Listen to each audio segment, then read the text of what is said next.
All right, so tonight we had Daniel Campos on the episode for our 41st, and tonight we talked about his website or his company, XXXDCD, his recent travel that he did overseas, and just a few other things that he's doing right now with this, his company, going to school, his plans for the future, and we got into basically what you can expect when you travel. He brought up a lot of good topics. So we got into a bunch of good stuff tonight. Be sure to check it out. All right, welcome everyone to another edition of the Everyday Hustle Show. Yeah. Andrew here with the 41st recorded episode. That's right, 41 episodes strong. We are out here coming to you from Lake Worth, Florida. We got Christian back in town. Yeah. From last week. Wasn't on last week's episode. He was in Disney. Real quick, Christian, tell us about your experience in Disney and get us caught up on what's going on with you. Yeah, it was cool, man. Went out with my girl and her family, so it was like a bunch of us. Our nephew, he's like, I think 14 months or something like that. He just celebrated his first year, so it was cool to see, a baby, seeing all the lights and then kind of seeing him get all excited and stuff. How old is he? He's like 14 months, so he's not at the point where he's like... So he don't know what's going on. Right, but the lights and stuff, and like he was just, he was happy, so... He was googly-eyed. Yeah, so it was cool, man, it was cool. You spent a lot of money? Well, actually the tickets to go there, her mom bought mine and Kelly's. Walt Disney World is the happiest place in the world, but also the most expensive. Yeah, it was a pretty penny, I'm sure. Yeah. All right, and then we got Jesse, another example of shiny human excellence here. Jesse, what's going on with you? Yeah, I am just a pillar of human excellence. I am out here, I kind of picture myself as a bald eagle soaring across the U.S. of A., just looking down on all the peasants that populate this beautiful earth. What in You're something else, dude. All right, and then we got Daniel on the line. Daniel is on Christian's side of the family. Yeah. We'll get into that, but Daniel, how you feeling tonight? Pretty good. Just right. Getting this coffee in right now. Okay, all right. And where are you physically sitting right now? Right now I'm in Ontario, California. Oh, right on, dude. West Coast. I'm sure you got that prime time weather right now. It's a little cloudy today, but still good. Okay. All right. Yeah. And I did a little bit of background. Christian kind of brought me up to speed on your travels and some things that you've been doing in the past few months. I'm gonna kind of let him take the reins and guide the conversation and the interview. But do you know a little bit about the podcast? Have you listened to the podcast? Do you kind of understand what our message and kind of mission statement is? Yeah, I'd actually listened to a couple of episodes when you guys were just getting started. He would send me the link, and I, on my free time, like whenever I'm working on stuff, I like to just have like sound in the background. So I would listen to it. It's essentially like conversations about progression, uplifting topics, and things of that nature, right? You got it, man. Yeah, it's a blend of self-development and I like to call it cashing in on your passion, which is finding something that you like to do, integrating it into your life and your work and career space and social life, and just finding things that excite you in life and finding ways to do those things in your life to either make money or even if it's a side project or whatever it might be. So like finding that whatever your hustle is, the side hustle, the everyday hustle, whatever it is, finding that husle and everyday hustle. Exactly. And yeah, exactly. I love your website, dude. I love your hats and shirts and hoodies. Thank and you, all man. that Appreciate stuff. that. Yeah, no worries. And I'm sure Christian will talk to you all about that. Like I said, I'll kind of let him guide the conversation and talk to you. I know you did a lot of traveling and a lot of exciting stuff, and I'm excited to hear all about it. So I'll just give the floor to Christian. He can kind of guide the interview. So just to give a background, so Daniel is on my stepmom Gabby's side. She's his aunt, and so that's how I know him. Growing up, I would go to visit my dad, because my parents split up when I was younger, and so I would go and hang out with my pop's house and stuff, and always hang out with Daniel when I went over there and stuff, and so that's just kind of like a little bit of a background. But yeah, like Andrew was saying, we looked into the website and the brand, and been following it for a while now, and I actually picked up a shirt not too Yeah. long ago, and I love the quality of it.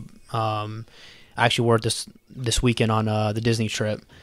Appreciate your support always, man. Definitely. And so that's kind of what I wanted to kind of bring up, because I love the whole idea of like traveling. So that's something that I actually want to do. That's something I'm planning to do more of, and I'm actually planning like I told you about this, like a London Paris trip next year. And so just to kind of bring us up to speed on your website, you recently went on an international business trip, and just kind of bring us up to speed on what that is and how that was.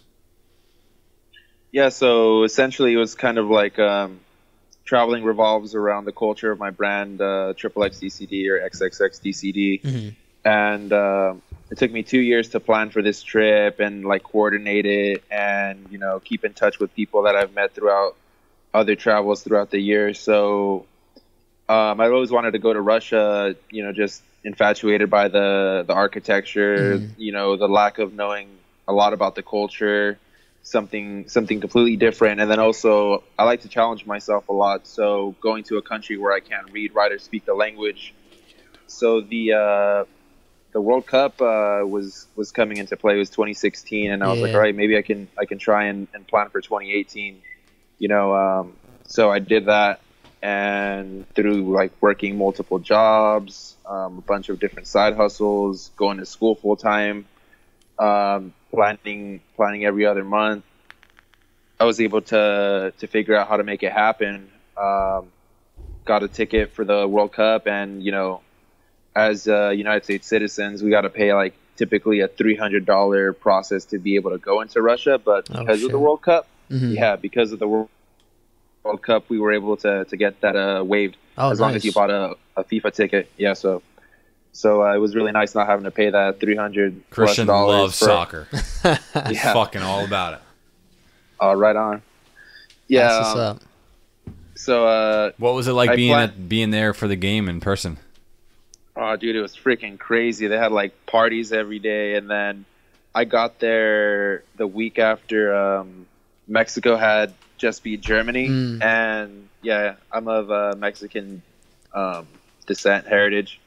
So I took my Mexican flag out there, and like literally everywhere you would walk with the Mexican flag, people would want photos, and they'd be cheering it on. Yeah, that's sick. They were just like in love with Mexico. Yeah, That's sick. And so you watched the game that you bought a ticket for. Was it a Mexico game? Unfortunately not. Oh, damn.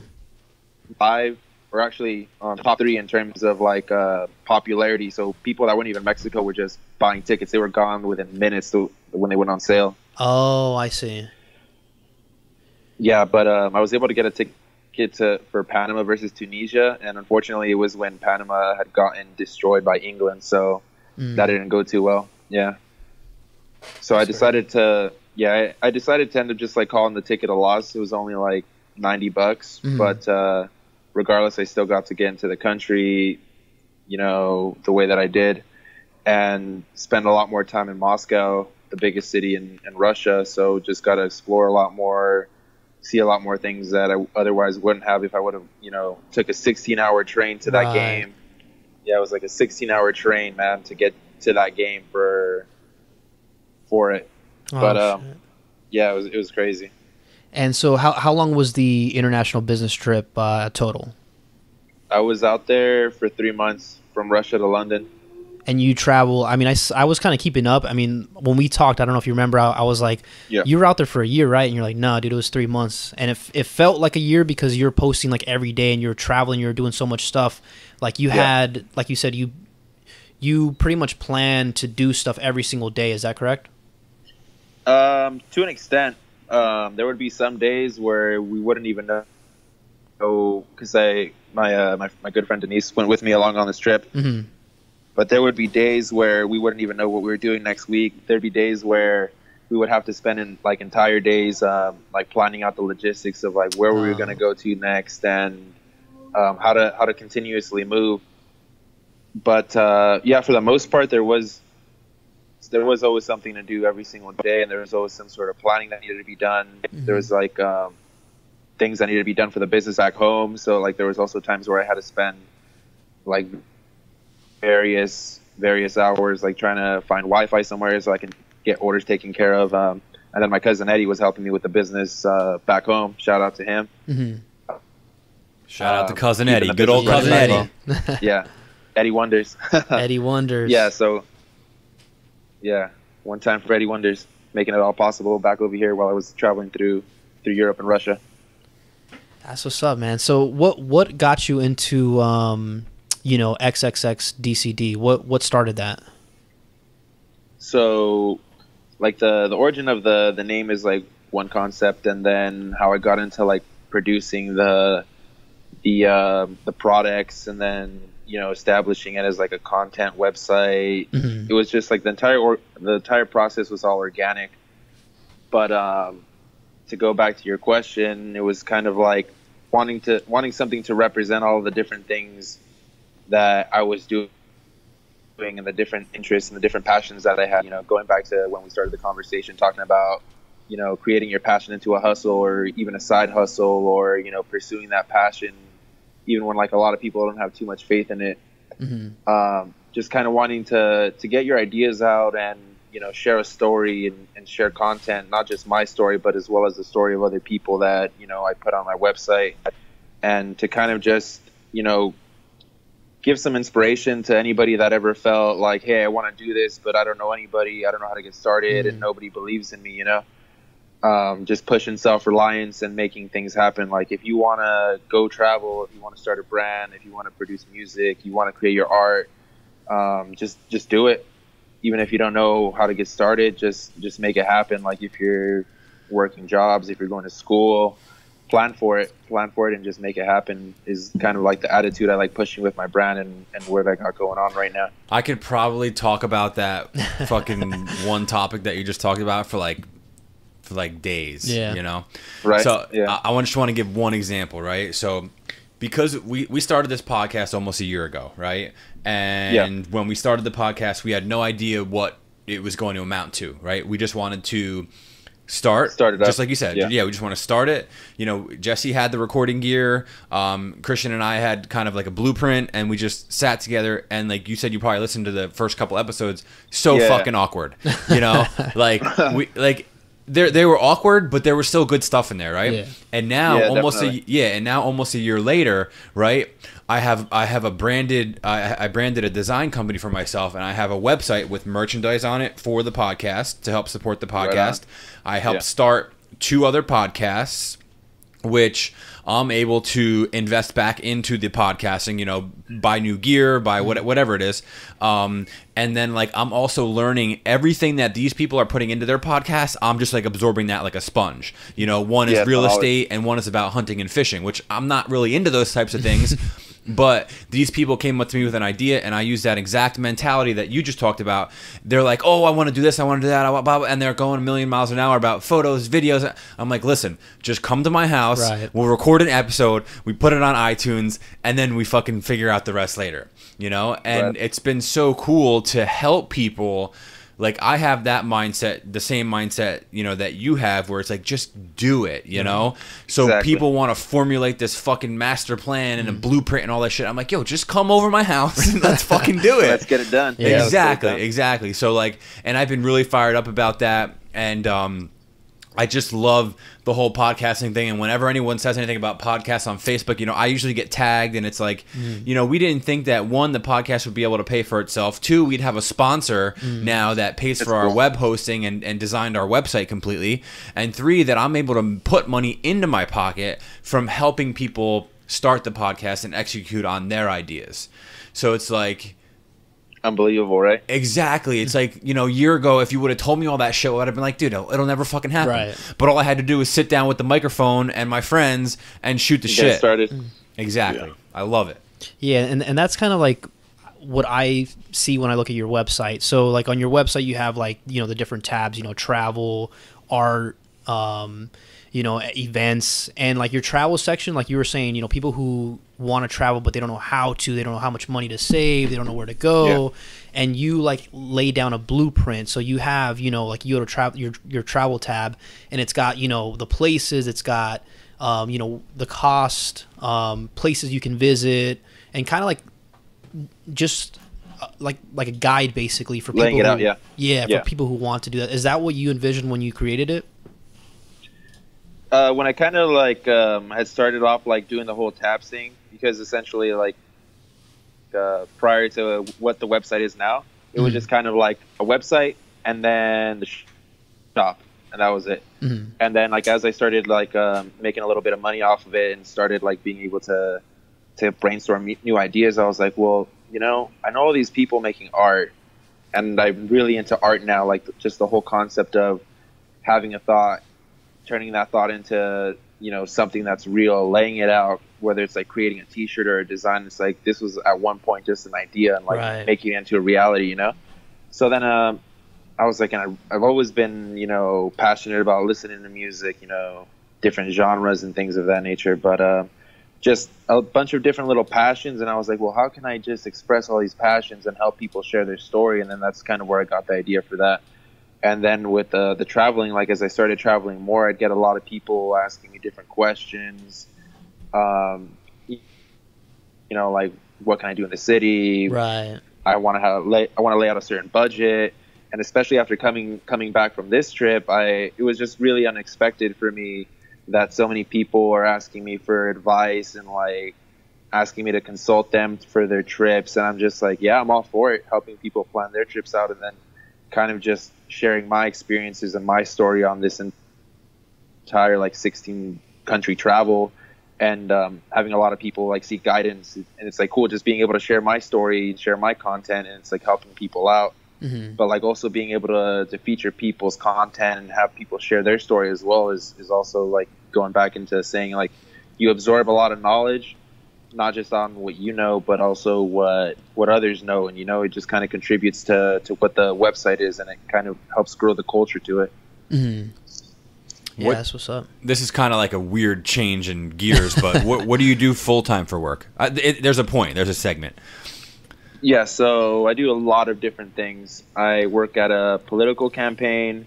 I do logistics for festival companies. I don't know if you guys know Insomniac. It's like the largest electronic music company producer. Yeah, I do like a lot of different logistical things for them. And then I'll also bartend at festivals a lot as well.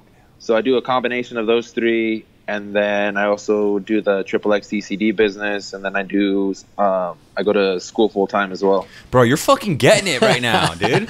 Yeah. You got to see Andrew, man. He's fired up. Yo, hold up a second. Did you design the website? Yeah. Wow. Okay.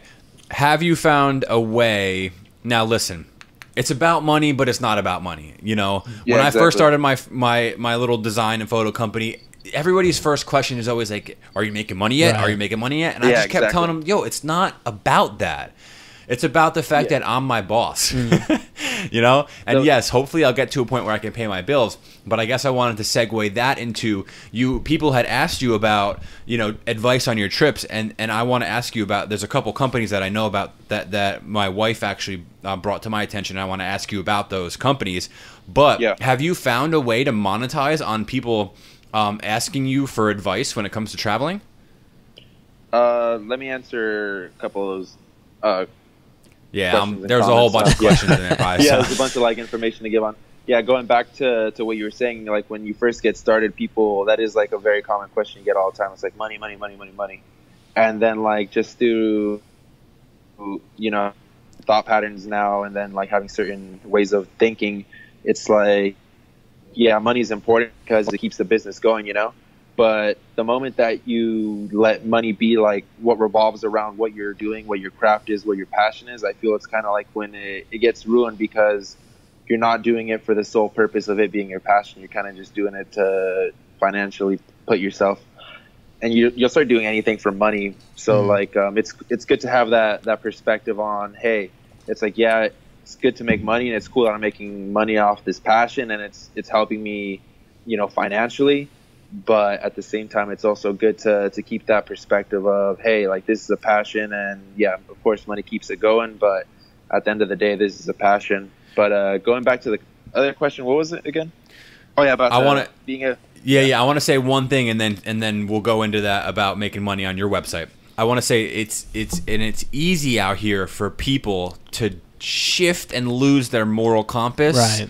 Yeah, definitely. When they get money and passion and all this shit twisted, you know? Yeah, definitely. So if you're out there, you know, and everyone's been to that place, you know, everybody, oh, hey, you want to do this job? And then you're just like, it's a little bit too in the gray for me. Right. I don't want to go to prison.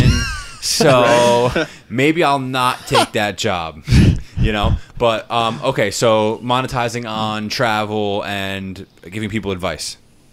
Yeah, so people have been having me, since I just got started, like I was saying, people have always asked me for advice, and I kind of just give them the advice. But since I got back from doing like this travel, like the level of detail that people have been wanting, and like helping them book flights, like legitimately like book flights, book. That's a lot of work. Yeah, right. So I'm just kind of like, hey, you know what? Like I said, depending on how detailed like they want the trip planned out in terms of like accommodation, hotel. I'm like, hey, you know what? I'll help you plan out your trip for a set amount of money, you know, whatever the case may be, regarding the amount of detail they want for the trip. And a lot of times people, like the people that have been asking me, are really okay with it, just because of like the way that I like to do traveling is like getting the locals' perspective on it, and then like accommodation isn't too big of an issue for me. As long as I have like a clean bed and a nice shower, I'm good to go. I'm not going to be there most of the day anyways, you know? Right. You need to taste the culture yourself to be able to tell people what they should do. Yeah, and that's Exactly. like so basically it's like a travel agent, but from, like you said, from like a local perspective. And that's actually another thing too is, so you stayed in like hostels, right? Yeah. Throughout this entire trip, and in general, when I've traveled, I've stayed like at hostels, hotels, Airbnb, with friends from like different parts of the world. So you get like experience that you're able to give to a lot of the people that are asking these questions. So it's not just kind of like, well, I don't really know what I'm talking about, and I'm just going to suggest this to you. It's like, no, I can give you this. I can give you this recommendation based off of firsthand experience. Like, you should get a hotel here. You should get a hostel here. You should get a that Airbnb shit's here valuable because of this reason. Yeah. Because hostels are, I mean, they've had like a bad rap, but I'm sure, like you were saying, in some places it's good, some places it's probably dangerous. Just like anything else in life. Exactly. Yeah. Exactly. So my girlfriend, wow, she would Wow. the shit out of me right now if she was here, boys. Okay, my wife, when we were planning the honeymoon, we wanted to go all over the place, but then she ended up getting pregnant. You know, it's this long, short story about how that all happened. But there was these companies. There's this one called Over the Moon, right? Yeah. And they actually they plan out the whole trip, but they don't charge you, right? They do the flights, they do the hotels, they do the adventures and whatever else, but they don't charge you. And I asked her, I'm like, well, how the fuck do they make money? They're doing all this work, all this itinerary, all this planning. They have to be making money. She said, yeah, I asked the people that they have affiliate deals with hotels, with airlines, with all. So like they're leveraging. They're saying we have clients to bring to you, right? You know, and you know, whether it's a hotel, whether it's, you know, I don't know how it works with the airlines. That's probably pretty challenging, but probably like bed and breakfasts, you know, places that do like tours. Like if you go to a place they do like tours, they probably reach out to these places and say, look, hey, look, we're gonna, you know, bring clients your way. All we ask is you give us 10% of the revenue from their bookings or whatever it is, or something like that. And they're making money like that. And this is a big company, dude. You know, really? So yeah, check them out. And I'll ask her, and I'll message you on Skype. I'll message you a couple more. Because she was trying to plan actually a couple trips. One was to Europe, something that she really wants to do. Now I don't know if these companies actually have been to the places that they're booking these trips for these people like you have, which could be a different. There could be a downfall there. Different experience. Exactly, but still, even if somebody, I think if I was a consumer and I was reaching out to a company and they hadn't been there, but they still had done a lot of research and had, like, if you could save me that much time and it's like it's still semi fun and good, I think I'd be game. Right. You know? Right. But if you do that where you've actually been there and you can fucking hit that out of the park, that's a pretty cool little niche that you can get into. Yeah, that is a good suggestion, man. I appreciate that. Yeah, that's big, right? All right, so real quick, again, we're shifting gears. I want to. We're going to be, like I said, we mentioned sponsorship. We have an awesome sponsor, and we'll be right back after these words from them. This episode is sponsored by D Squared Media. D Squared Media specializes in branding and design, web design and development, and internet marketing, social media search engine optimization, and pay-per-click. Okay. Business cards, logo designs, a revamped website, and getting on Google with SEO are a few examples of what D Squared Media can do. Unbelievable. Yeah, you could check out their portfolio at dsquaredmedia.net, or you can take a look at our website, which actually was just completely redone by them, theeverydayhustleshow.com. You could check out current episodes. You could check out a little bit of a bio on each of us. You could check out some past episodes and some people who have been on the show. No matter what your budget is for a project, D Squared Media will be able to get you going in the right direction and help you accomplish your goal. Listen, guys, supporting small businesses is how we grow as entrepreneurs, all right? So reach out to Danny and his team today. All Everyday Hustle Show listeners are going to get 10% off their first invoice with the code EDH. And we're back. And we're back. Yeah, so I had another question, too, that I wanted to bring up.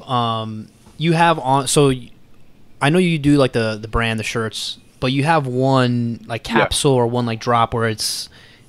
titled The Original No Excuses Club. Tell me about that. Oh, yeah. So kind of going back on the whole sharing stories on the website, I like for every single like drop, whether it be like hats or jackets or hoodies or t-shirts, I like every design to kind of have its own little story that contributes to the brand culture, you know? Yeah. Going back onto how the brand got originated, pushing self-reliance, not making excuses. A lot of times when I have free time, or even when I'm, doing a lot of different things like in class, and, taking notes, I'll kind of start doodling and sketching ideas, and things will come to me. Or when I'm drinking my coffee and then get the thoughts going, get the thought process pushing, I'll get ideas flowing, I'll start sketching them out, and then I'll create them on Photoshop. But going back to your question, the original No Excuses Club was just kind of like a fun worded, like, hey, we don't make excuses, we just make things happen. Yeah. And it was just like flat out, you read the back and you get the point of the message, Yeah, I need to get me that shirt ASAP. Yeah, definitely, man. Do you, appreciate it. How and, are, just kind no, go ahead. Sorry. I don't want to cut you off. Sorry about that. Yeah. So just kind of like a straight up print that you read it one time and you get the point of it. Right. XXX DCD, the original No Excuses Club. And then you got like the little XXX DCD smiley on there. And kind of the background on that design, and this is the rest of the designs over all of them having their own little story, their own little message that contributes to the brand culture. Tight. Do you do the designs? Yeah, I do 85% of the designs, but I can't take credit for everything because the people that do help me, whether it's Denise or Eddie or my good friend Christian and TJ, they all like kind of pitch ideas to me from time to time, or they'll sketch stuff out. Or in the past when I've made like T-shirts, people have kind of like chimed in and chipped in on helping out with designs. But overall, for the most part, I would say, I do like 85% of like sketching the designs, and then creating the designs on Photoshop, doing the measurements for the products. 85% of that. That was my next question. If you know the Adobe suites, tight. That's It's I love those programs. Sometimes they freaking piss me off so bad, though, dude. I get so definitely, frustrated. man. I just worked on a huge photo project. I was living in Lightroom and Photoshop all week.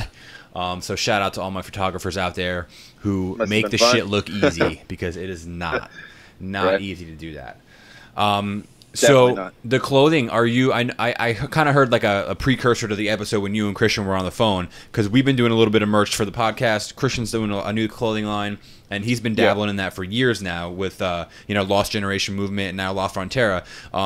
Are you doing like screen printing, embroidering? Are you doing drop shipping, like direct to garment? Tell us about the logistics for that, if you're comfortable with sharing about it, about the clothing. Yeah, of course. So like regarding the logistics, I have my wholesale license, and then I go to like big, what would you call them?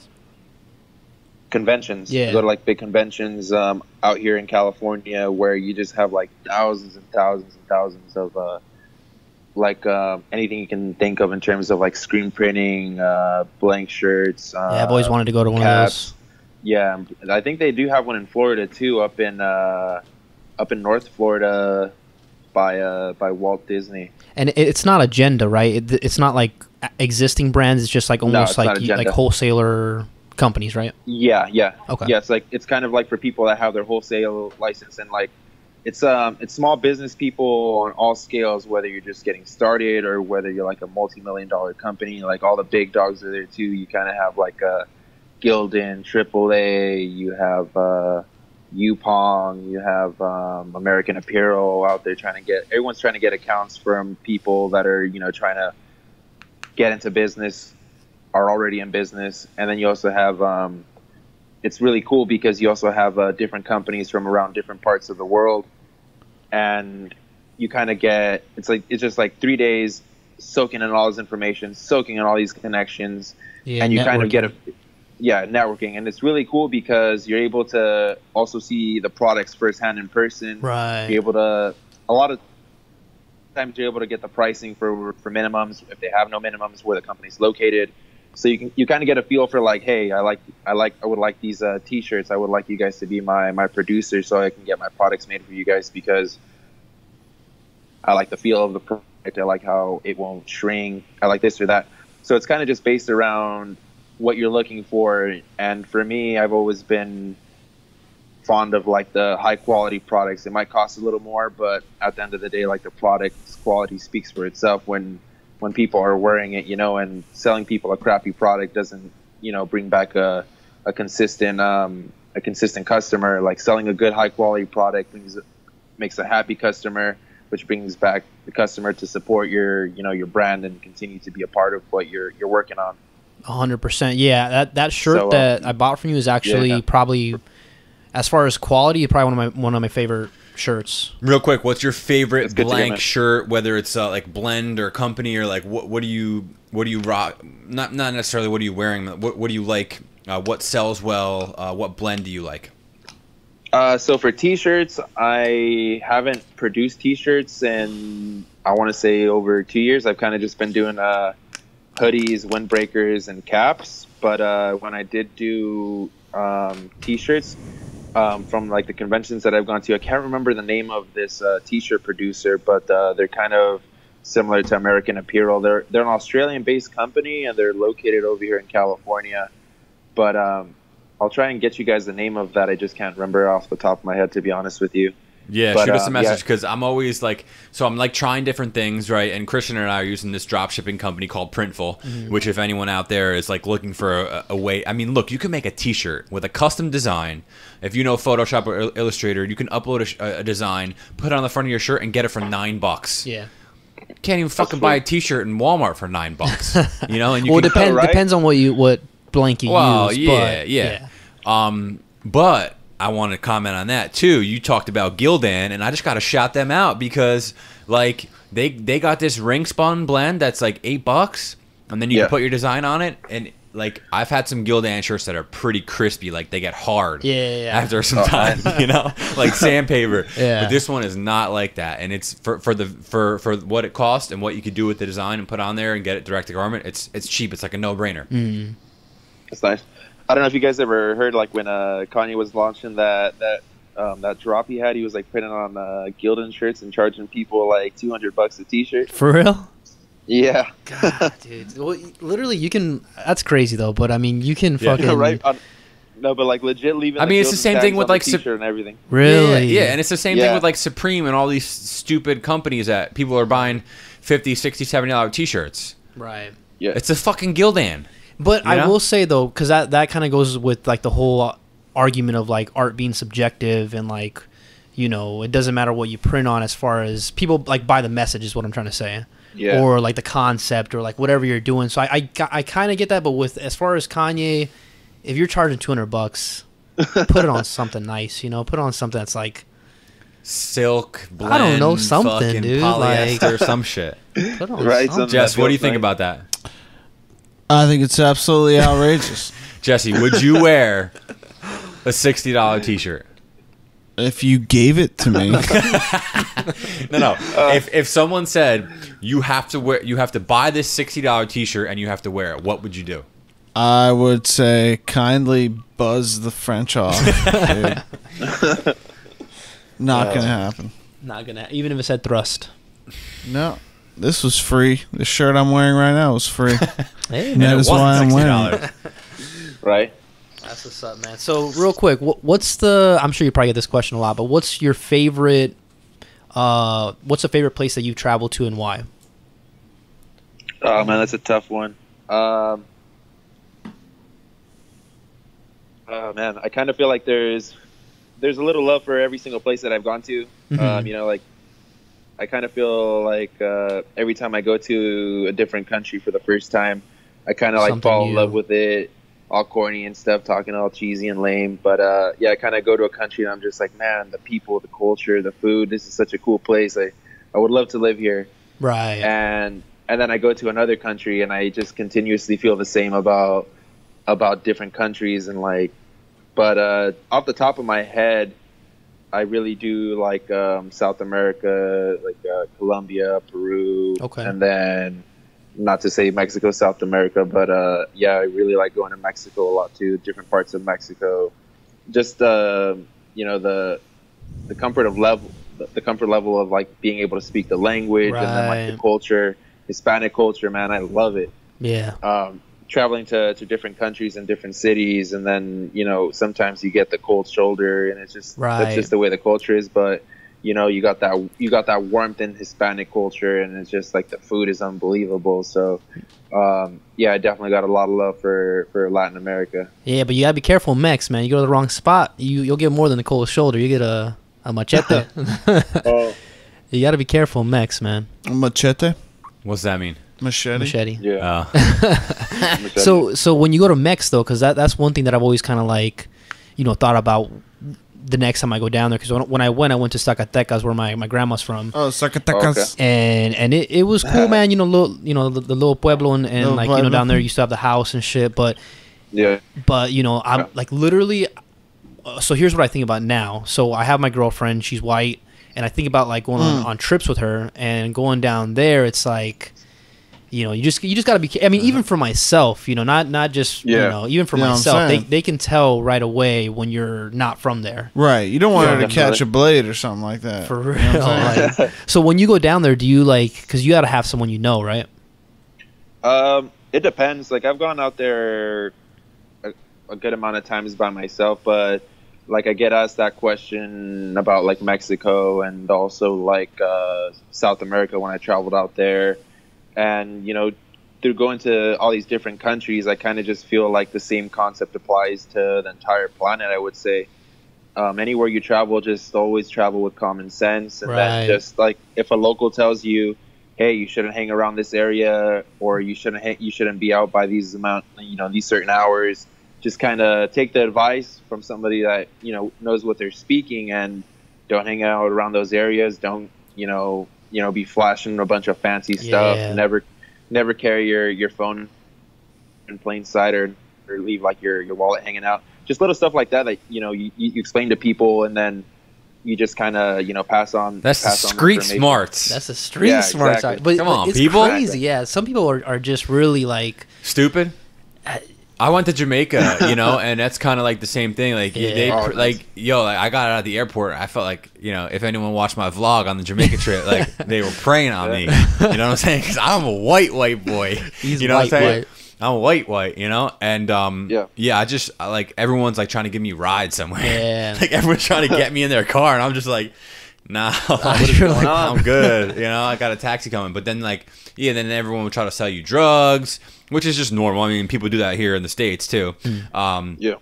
But yeah, you be mindful, and you just mind your fucking business and Have you be respect, yeah. Yeah, you have respect. You don't go anywhere you're not. And I don't know if it's like this.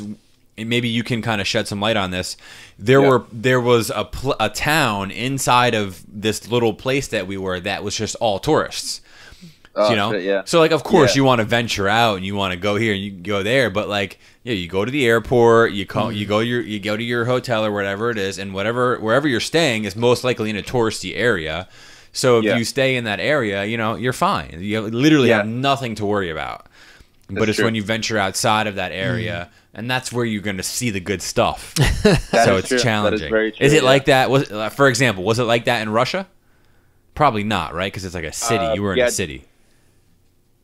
Yeah, a little bit of. I would say it's a little bit like that. Like in most places, like, and it just kind of like you were saying, like that's where good stuff's at. Which going back to it is nice to, like, if you can get a local that you meet, or if you know people that are, you know, native to the country, you get like the local tips. It's always like the best because you're able to like, even when it comes to food, a lot of times like you'll hear like the places that are super hyped up, like, oh yeah, this is the spot to go to, and then like you'll talk to the locals and like, no man, that's super whack. that's like not even authentic.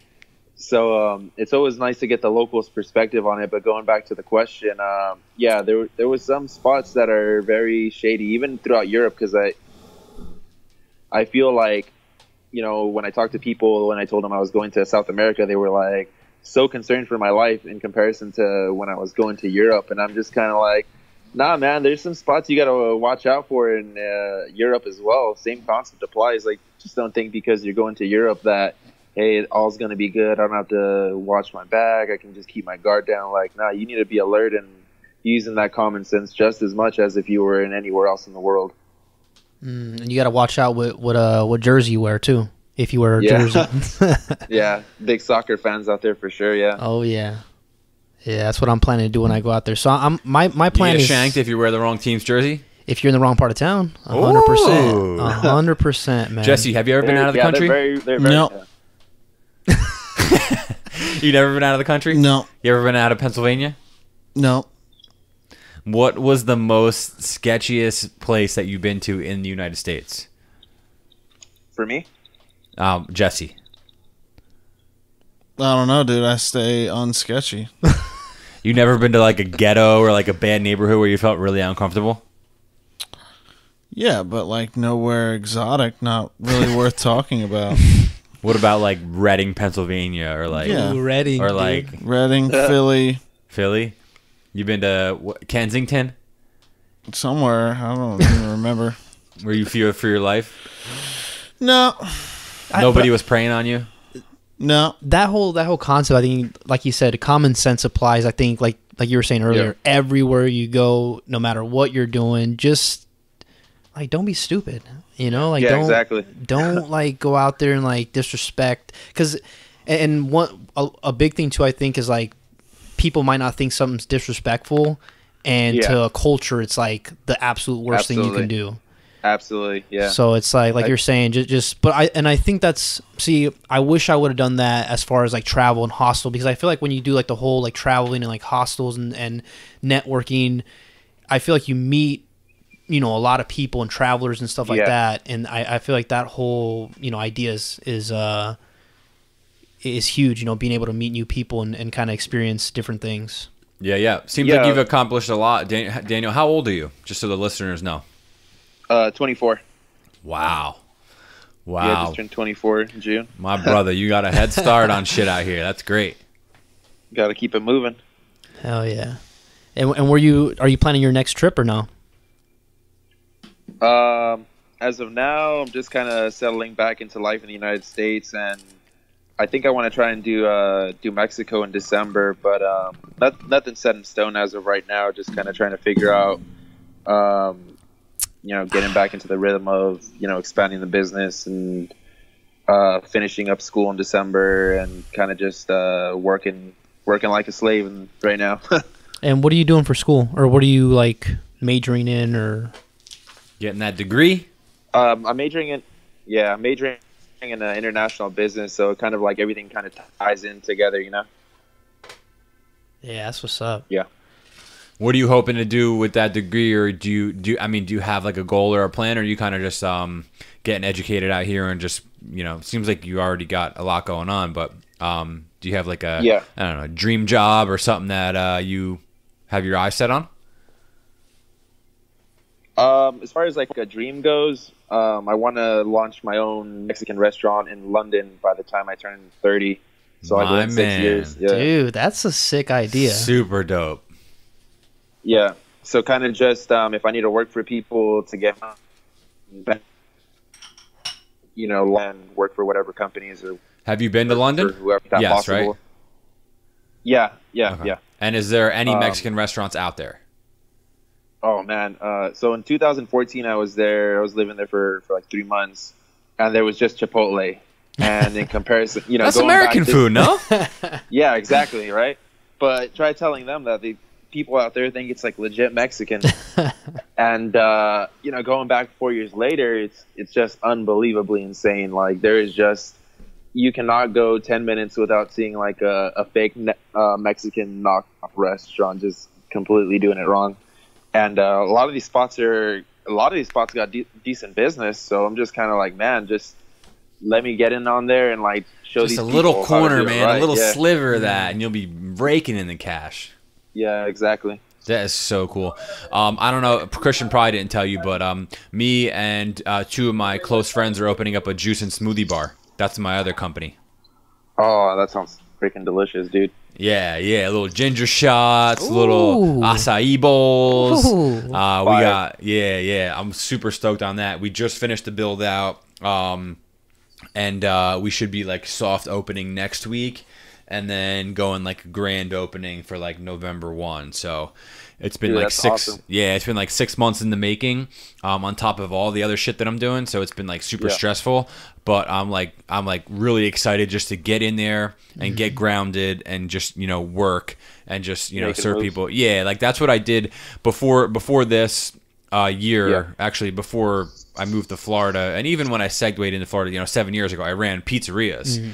That's like my background, restaurant management. And I always liked it, but I didn't like doing it for someone else. Right. So I'm the chump in there working 90 hours a week, making $700, and the boss is bringing in, $2K a day. Right. And people always ask me like, are you going to be okay with being in that spot 50, 60 hours a week? I said, hell yeah, because when I fucking make those deposits, those are going, a good percentage of those are going into my pocket, right? Not the boss's, because I am the boss, which is still kind of crazy to me. But awesome. So let's get ready to wind this down. Do we have any closing questions? Anything that we want Daniel to put out there for our listeners? Maybe share a little bit more of his experience with anything, Christian? No, that's pretty much it, man. All right, Jesse? I actually have a closing statement. All right, here we go. Wait, hold on. Daniel, I gotta tell you what he's doing right now. So I have this little, I don't have a lot of books, right? I maybe have like 7 or 8 books in my entire house, and I have them on a little stack, and they're kind of growing as I read, which is something new that I've been doing this since we started the podcast, actually, which is really fucking cool, right? And I have the Motivation Manifesto, which is some deep Buddhist book. I don't know if you've ever heard of it, but Jesse picked it up, and he just started like reading it during the podcast, and he's about to give his closing statement with the Motivation Manifesto. So I'm very excited to hear what he has to say. Sounds dope. This is actually the first sentence in chapter 1. Ooh. Just to give you a little taste of the Motivational Manifesto. There comes a time in the lives of those destined for greatness when we must stand before the mirror of meaning and ask, why? Having been endowed with the courageous heart of a lion, do we live as mice? Ooh. I'm so fired up right now. We're going to end it right there. Thank you, everyone, and we'll see you next week.